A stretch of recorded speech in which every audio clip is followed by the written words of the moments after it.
Hey, what's up everybody, Isaac here with another New World video, and today we are continuing our How to Tank series by walking you through the Lazarus Instrumentality. So, the mutations have just reset. It is Tuesday morning, 7:33, and I just ran through a gold Lazarus run. So, I figured I better get this one out to you right away at the beginning of the week instead of midway, halfway, or towards the end of the week like I have been doing. So, that way it can help you with the whole week of mutation. So, it is currently an ice mutation.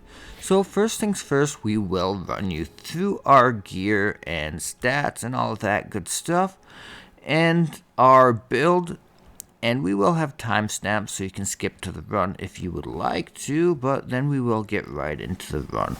So let's start off with what we are using. We are using the full Chardis set.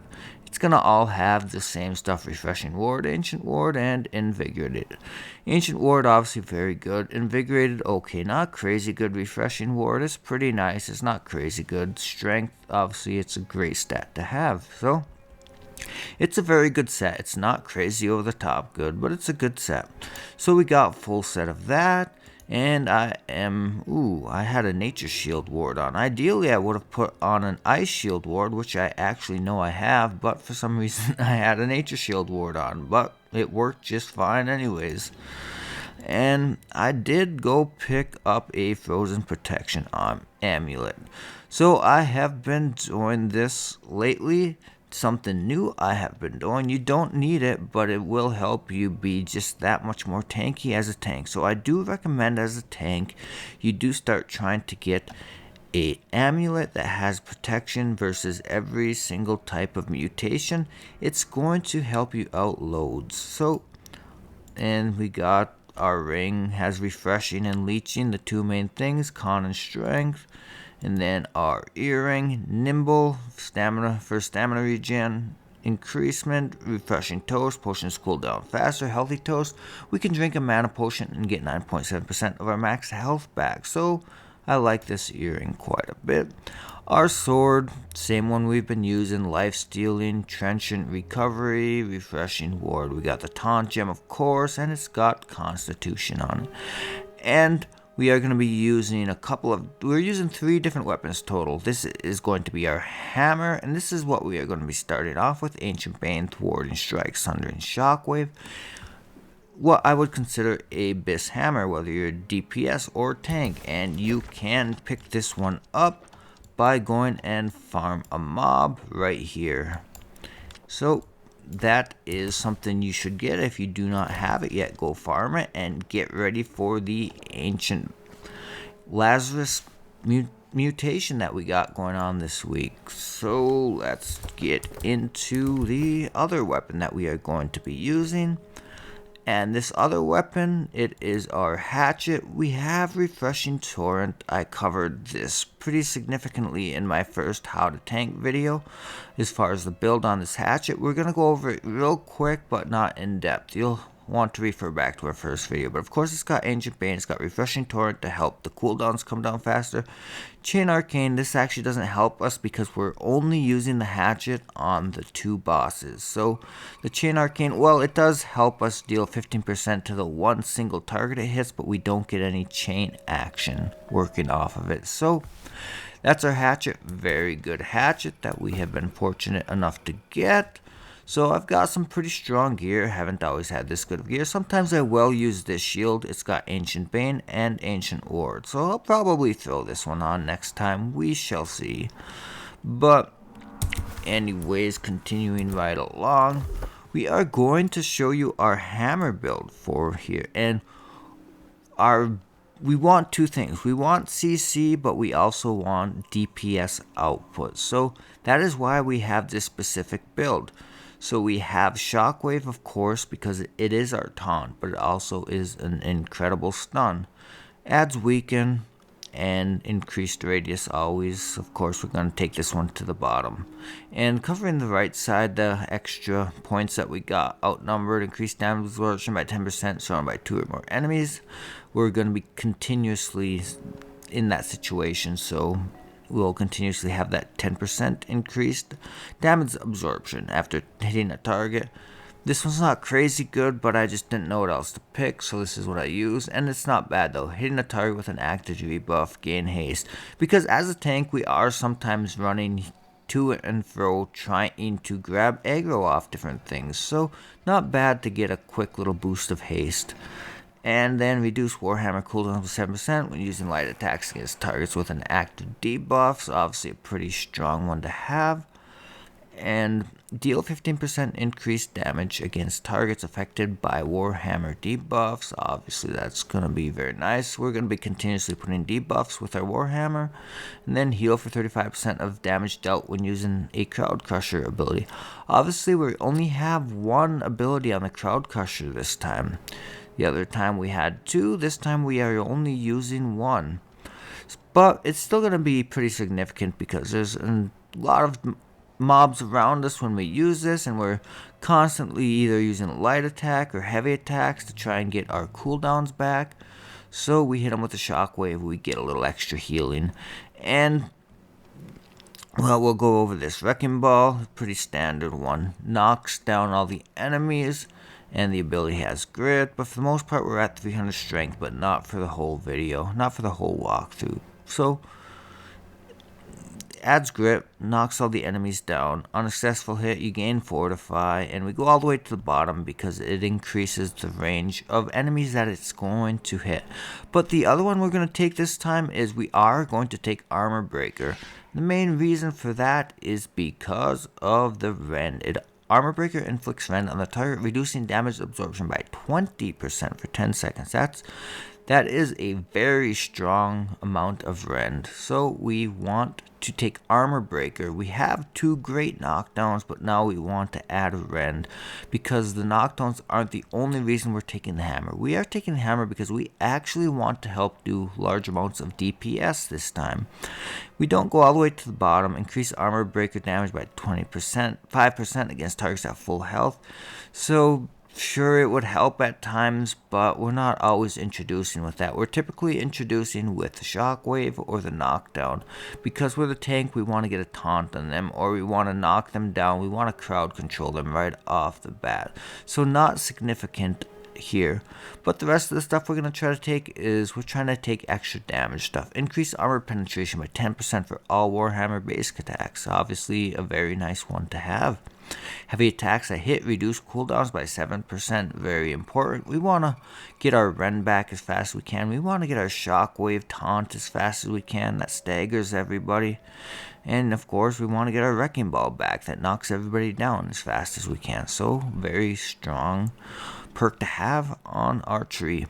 Hammer time. Gain in power on heavy attacks, increasing damage by 20% for 4 seconds. So we're going to be trying to do a lot of heavy attacks, and this is obviously going to help us significantly. Increase heavy attack damage by 15% against targets under 30% health.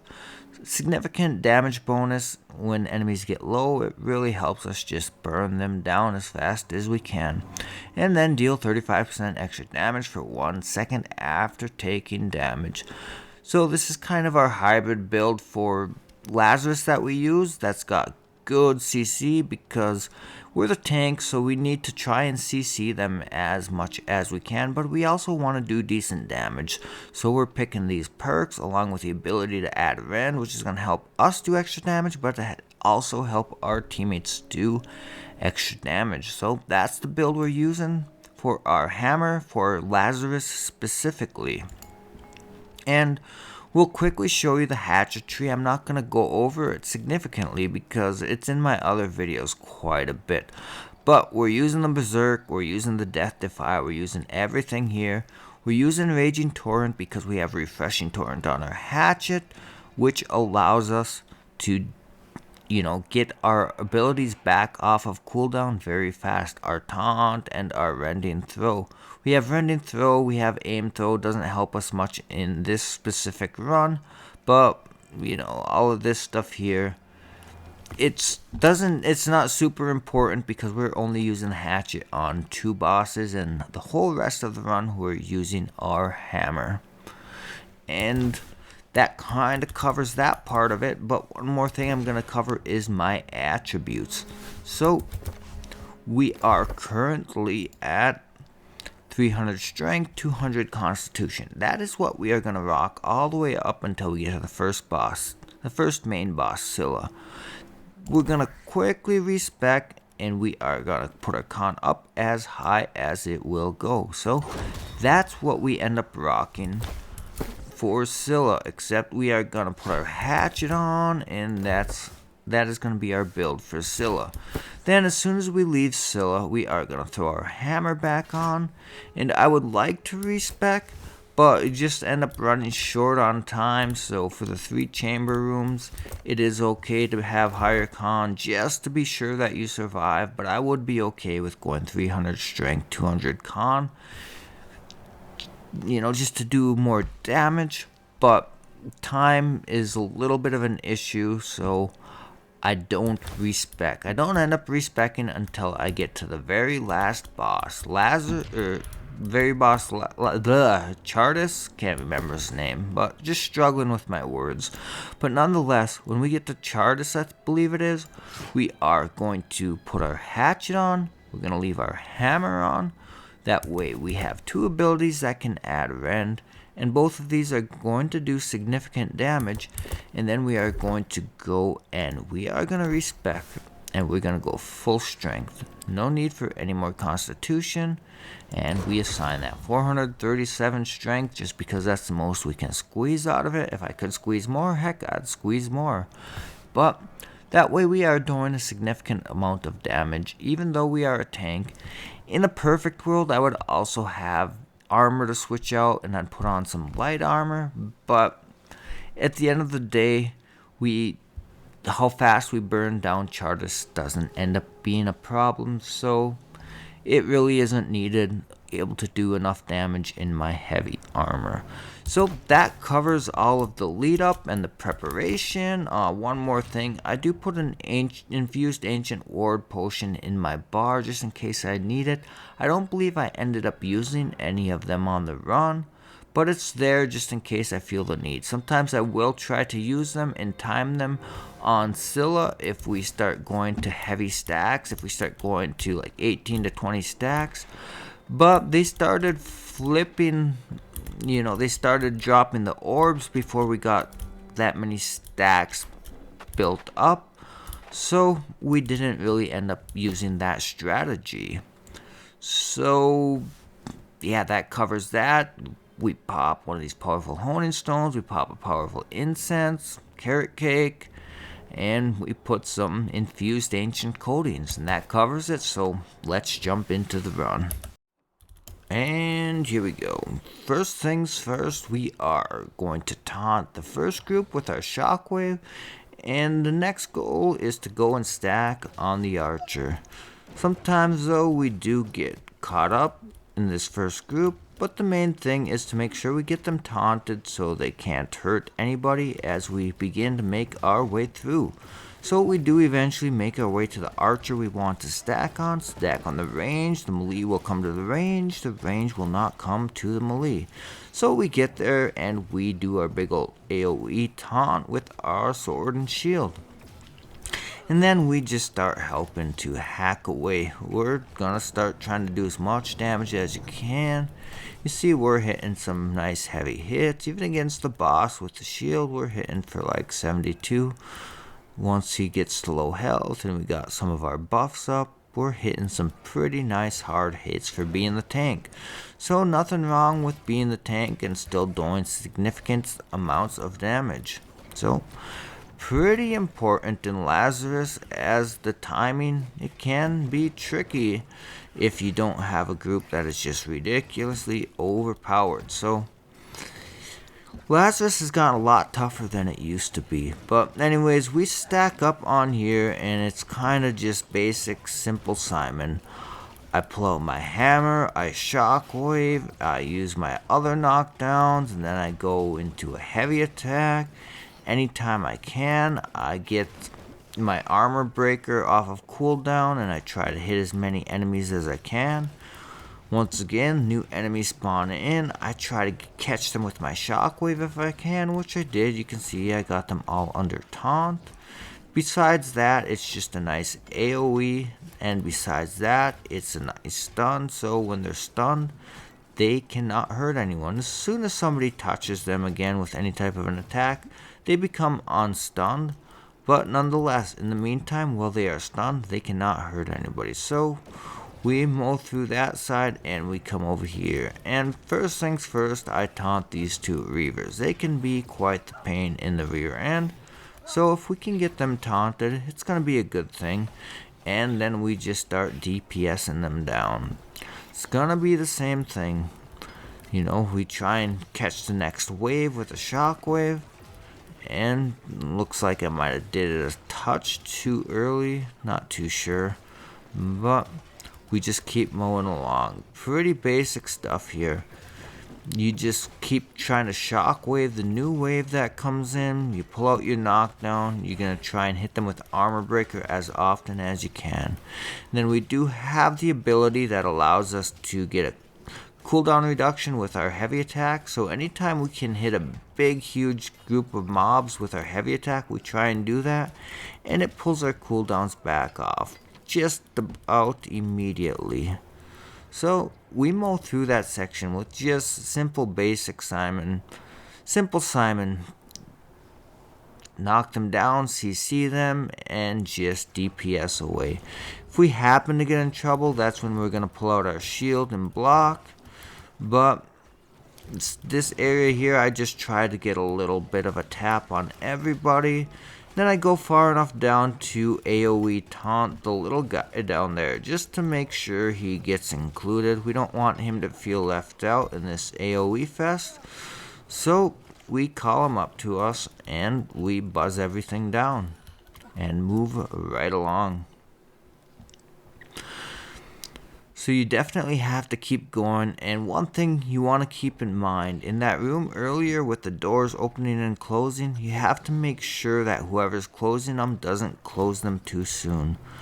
Because there's only so many mobs inside of Lazarus, and you have to hit the mark or you're not going to get gold. Unless you're doing an extreme speed run where you have a ridiculous time bonus, you can do it in like 15 minutes. Then sure, you might be able to get gold even while missing that specific multiplier. But otherwise, you need to make sure you kill everything. And if the doors close too soon on that portion, you're going to miss out on some mobs because they're going to disappear before you can kill them. So that part's pretty basic. I go and taunt the boss and, I hold his aggro while all the DPS go up and kill the one archer. And I just DPS away him until they catch up. We come down, we start DPSing this guy until somebody opens a portal. Then we come into the room and we try to taunt everything to come at us inside the room. But we get ourselves into a little situation. So I'm trying to get everything taunted, and then the next goal is to drag them away from the downed players so somebody on our team can come and revive them and get us out of that little situation and right back on track. So anytime you get a situation with a bunch of downed players, don't be afraid to pull out your shield, try to get a taunt on all the enemies and drag them away from endangering your team from reviving your teammate. You don't want your teammates to get revived into instant death, so try to give them the safest possible chance to get a nice clean revive. So basic, after we get the revive off, we pull out our shield to be safe, and then we go right back into AoE knockdowns and DPSing. So here, basically, I'm trying to go to the archers and getting both their aggro, so they're going to both shoot me. We taunt everything, and we just go to town, DPSing it down with a good old AoE party. And at this point, you are going to want somebody to go and talk to Cilla a little bit early. You got to keep things moving along so you don't run out of time. and that spawns in the next group of mobs. So you gotta get ready for them. I try and stack on the archer first, get his aggro, go around, tag everything else, and then come right back to the archer. So we do have 2 archers still alive here, but when I can, try to get both of their aggros, but worst case scenario, stack on at least one of them and your DPS can go and take care of the other one. So this next boss coming up, there's a couple ways you can do it. This is our second group. This is a completely random group from the group finder I found, but come to the top of the steps and just kill these 2 easy to kill mobs. And after that, oftentimes you'll go straight into the boss and take everything out. But our team wasn't able to manage it. So one way you can is you just hug the right side and you drag everything through this hallway, come around the corner, and all the mobs, they are going to follow you, and then jump back down and taunt them, and we come and AoE everything down. So that way you can take out all the additional adds and you don't have to deal with them while you're fighting the boss. So most groups that are able to gold are usually going to be able to go straight to the boss, but we had a little trouble with this in our previous run. We actually only managed to hit silver my first run with this group, just a random group from the group finders. So I said, well, let's haul it all through the hallway and make it for nice easy gold. And unfortunately we still just barely got gold, but we got gold nonetheless. So even though it was a very clean run, at this point we basically just come and we mow this boss down. Pretty basic at that point once all of the ads are done. So we move right along. Usually I try to get hit off on this javelin here, which I did. You could see the damage number that went off. Didn't really look like I hit him, but just kind of hit everything a little bit. It's going to follow us anyway, but we just run to the very back corner. You definitely can do this a different way, but this is how most people do it, so I just run with it. So we aggro everything back to the back corner. Let it come around the corner, I try to taunt it, and then I start hitting everything. And if there's an archer sitting way off yonder, I'll go and stack on him. Don't want him killing our healer or something silly, so we come and take care of this archer. And then everything's taken care of, except we have to go back and cleanse ourselves. And some new mobs have spawned in behind us, so we'll go ahead and take care of them. I'll always go and hit the Reaver on the right side, get his aggro, drag him into the rest of the mobs. So just pointing out that resource node over on the right just to make sure that somebody goes and grabs it. And we pull everything into the middle and we try to AoE it down. Get off our taunts, just get off our knockdowns, try to keep CC and everything and doing as much damage as we can.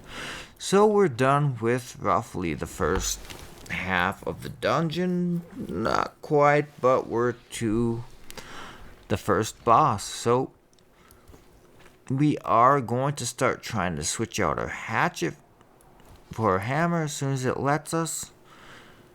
Before we get to the boss, we don't want to get to the point where the boss is getting started and we didn't get our hatchet out.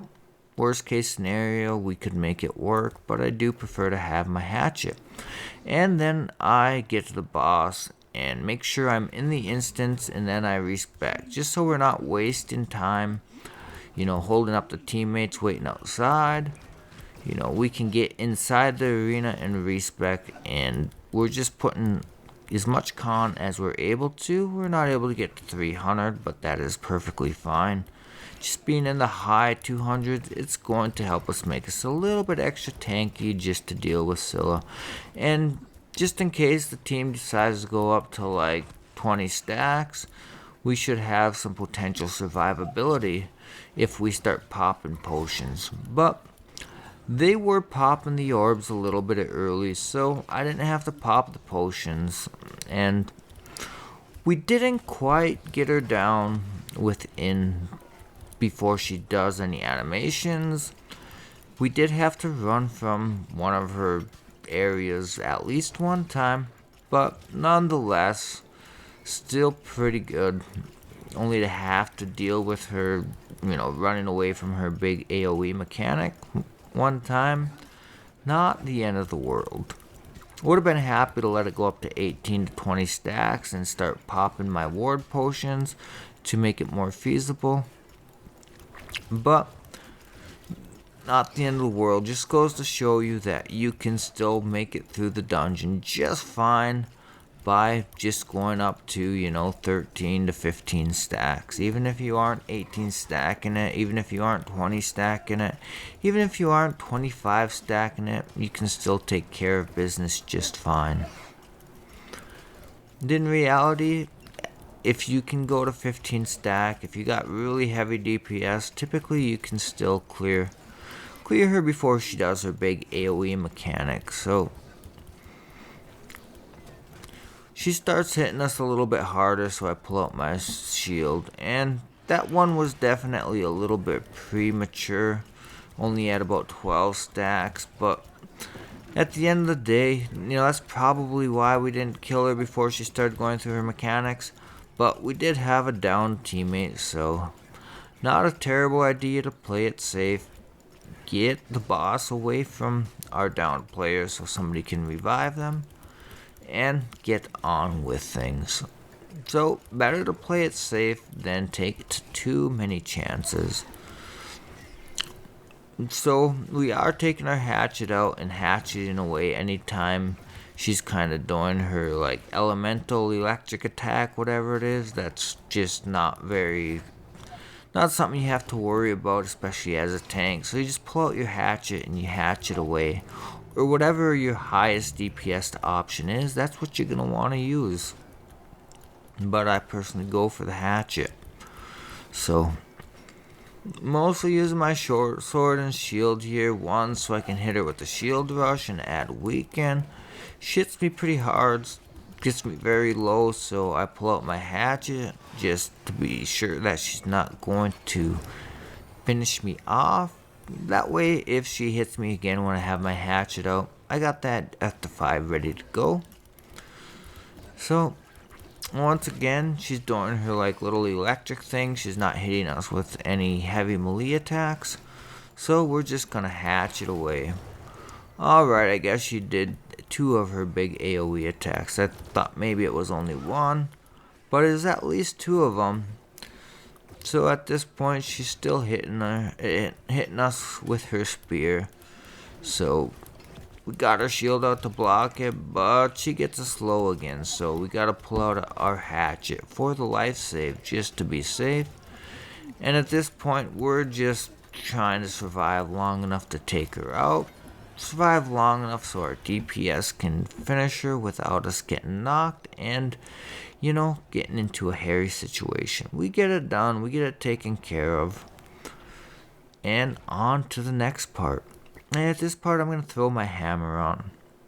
Wouldn't mind respecking if I had the time, but I don't think it doesn't seem to let me auto run and respec at the same time, so it would stop me. And once I get here, if I respec, I was tempted to. I almost did it, but I was worried they were going to start it while I was respecing, and I was going to start getting hit by mobs while I was respect, and I wouldn't have very good attributes to deal with the fight, so I didn't chance it.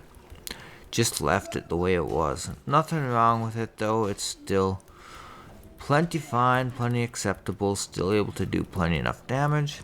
Thankfully, this healer was dropping heals on me. Not every time is the healer going to drop a heal on you. It's good when they do, and then you can focus on, you can get a lot of DPS in. But if you're not getting heals, your only purpose is just survive until you get your reinforcements in from the other cages. But you can see I am actually killing these mobs, even though I'm soloing it, but my healer is dropping heals on me, so that is the whole thing that allows me to just straight up focus on DPSing these buggers down. But like I said, otherwise, if you're not really getting heals from your healer, just make sure you survive. That's what you're here to do. CC them, and then run away. Try to get a little bit of DPS in, but if you get in trouble, hit them with your shockwave and run away while they're sitting there stunned. Pop your pot while they're stunned. Pull out your sword and shield, block away whenever you need to. But your first priority is to survive. But if you can, you definitely do want to start doing some damage to them as well. So at this point, it's just basic simple Simon, mow everything down. So see that there are a couple of ads spawned in over here, so we might as well drag the rest of the stuff over to these two mobs. No sense in focusing on killing one mob at a time when you can gather things up and AoE them down. So, a pretty basic part of this run. Some people will do it different than others, but this is the most common way. Typically the tank goes in the middle and healer goes up top or bottom, but typically up top with one DPS, and then the two other DPS do the bottom. So your job as a tank to solo the middle, well, everybody clears out the top and the bottom. Usually I prefer to go in on this next room and stack on the archer, but I guess this team was trying to play it safe and just take them down one at a time. So sometimes your points get very tight on this run, sometimes your timing gets tight on this run. So that's one of the reasons I prefer to just go right in and stack on the archer, and then you can AoE both that last boss we killed down and this archer at the same time. But that is a way that a lot of people do it. They call in the melee dude and they kill everything one boss at a time. So you can speed things up if you need to by coming in, and you're going to want to stack on the archer, of course, because the melee will come to the archer, but the archer will not come to the melee. So it is possible to go in and AoE everything down in one hit. So this is the point where I'm going to start looking to try to switch. Oh no, not quite there yet. But anyways, what we do here is we gotta just kill these first 3 mobs, because then we're gonna run the gauntlet. But if we run the gauntlet without killing these mobs first, it's too far. They're gonna end up retreating, they run too slow. So typically what we used to do is we used to just run through the whole thing, but now you have to stop and kill those 3 mobs. Otherwise, you're probably gonna fall short on your mob count. So there is one resource that needs to be mined there, so you should hit every mob, get the aggro. So I knocked down the first one and I taunt the next 2, and that just frees up our team to go ahead and mine that node without any kind of interference.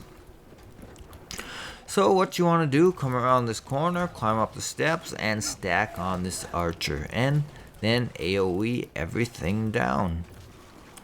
So typical way everyone used to do is go ahead and carry everything to the next set of stairs, but time does become an issue, and this is the faster way.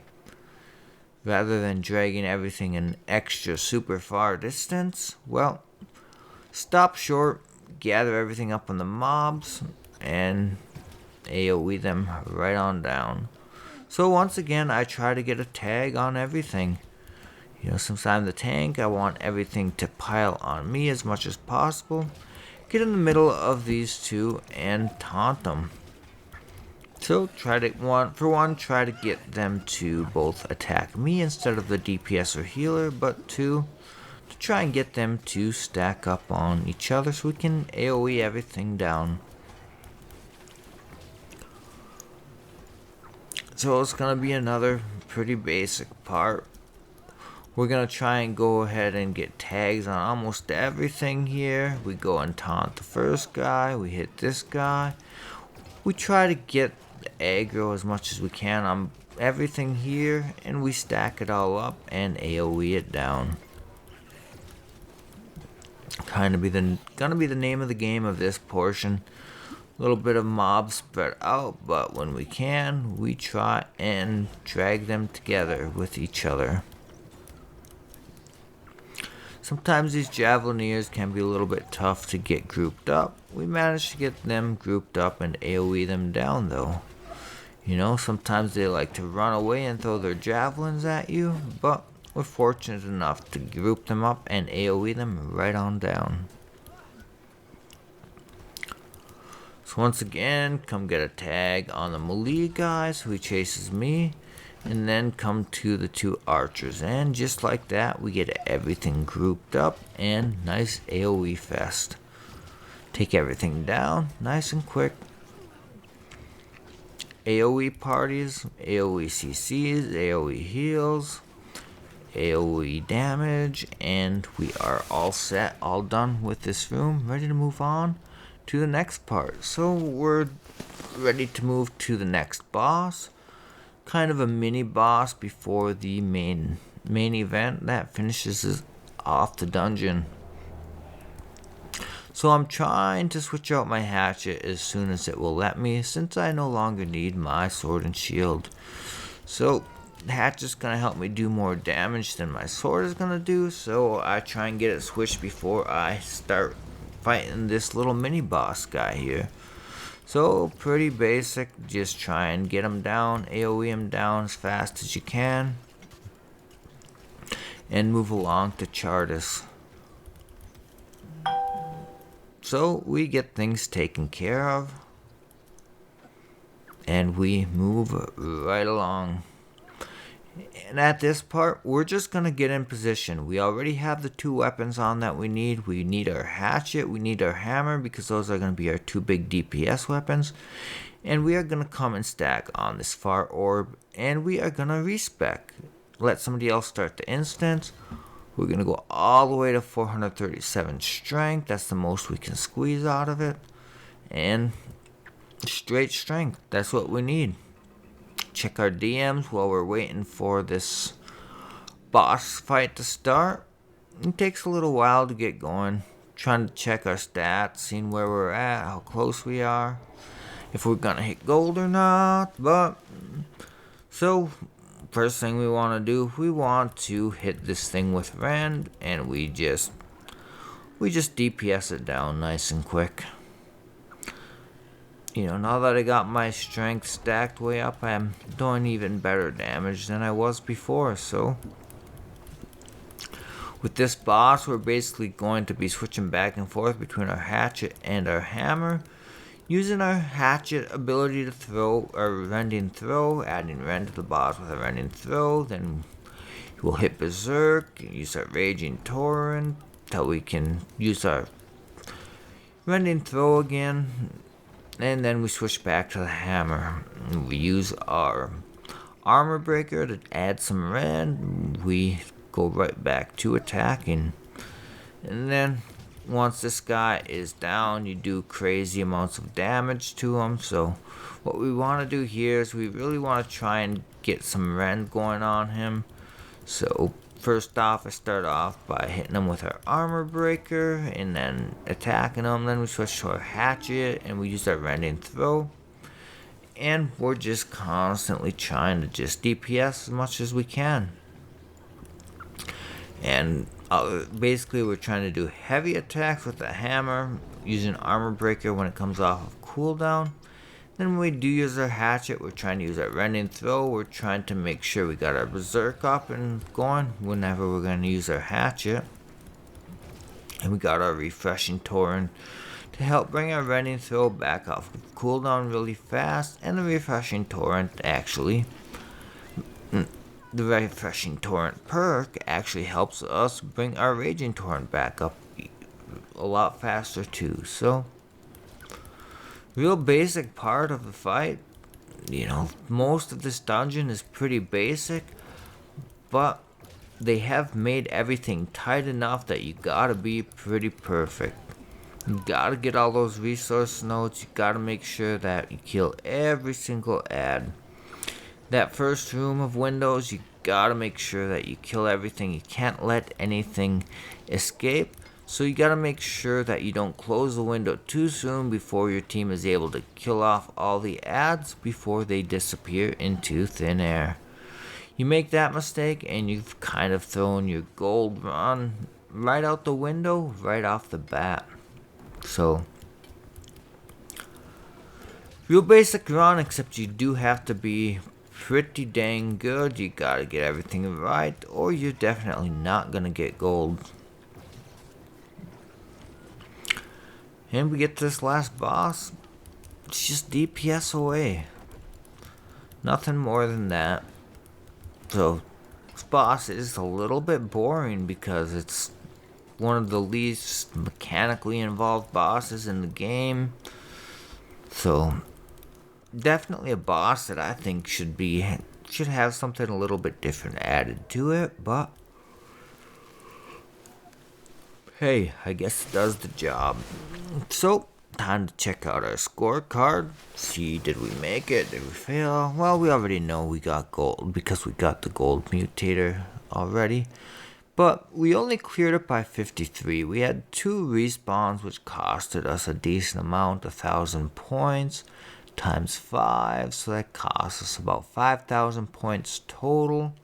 So it would have been more like 58. So we didn't absolutely smash this run, but nonetheless, it's gold. Reasonably clean run.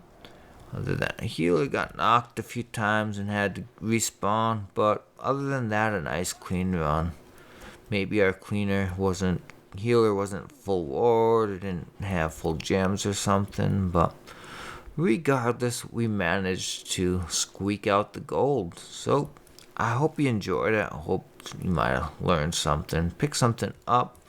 Any questions, comments, go ahead and let me know below. I just wanted to get this one out real quick so you can make some use of it, and it's here right at the beginning of this Lazarus mutation cycle, so you can make some use out of it and go ahead and start working towards getting your gold runs. Thanks for watching. We will catch you on the next one.